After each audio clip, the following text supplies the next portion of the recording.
As Earth Day approaches, we are all trying to do our part to help the environment, right? Okay, this includes automakers that are set to debut dozens of new electric models by the end of 2024. I've been talking to my wife about it as well. Do we go electric? Do we not? Well, we've got somebody here that'll help us, and he's here to share us the trendy and popular new EV buying guide and really what to consider before making the big decision on the electric vehicle. So, Aaron, let's start with this. Tell us about America's interest in electric vehicles and how it's changed in the last year. Well, it's been very interesting. We've seen interest in electric vehicles start to grow. Searches on cars.com in particular have grown over 84% year over year.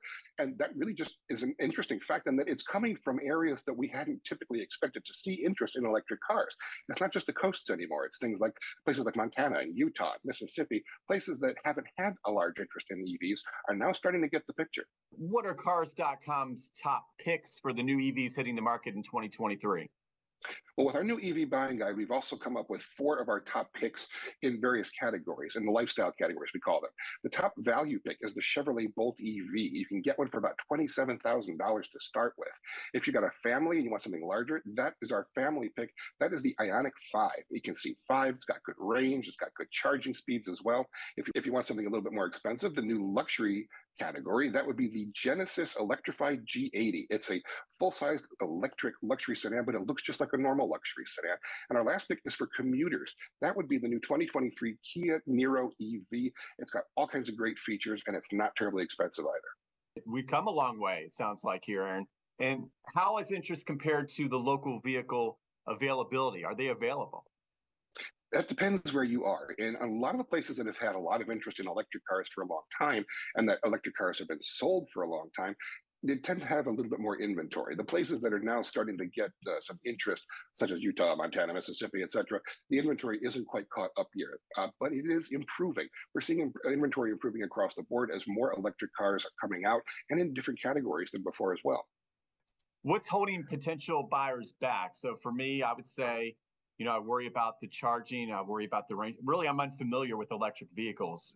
If you're unfamiliar with electric vehicles, really the cars.com EV buying guide at cars.com/EV is really the place to go to look for that. There's a couple things that are holding people back. The first is obviously cost. Electric vehicles are more expensive than gasoline vehicles.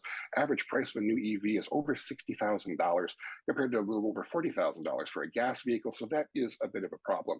Charging infrastructure is also something that people do worry about. Where are you going to charge it? So that is something that you have to really understand for yourself. Are you going to charge at home? Are you going to charge in public chargers? That has to be determined before you buy a vehicle in order how you're going to use it. Okay, some good points there. And lastly, what are the top 3 things to consider before buying an EV? Top 3 things to consider are, first of all, as I said, cost. It is more expensive, but you are going to potentially be saving money in the long run in terms of gasoline. You're no longer beholden to gasoline fluctuations, and you've just got electrical costs to consider. The second is where you're going to charge it. You can charge it home, but it's going to cost you a little bit more to actually get that set up to start with. But then you may not ever need to use a public charging station, so that doesn't become an issue as long as you can charge at home. And the third thing is how you're going to use it. Do you just do a commute every day of 10 to 20 miles? An EV might be absolutely perfect for you. Are you typically more a long distance driver, looking over 100 miles, 200 miles in terms of a trip?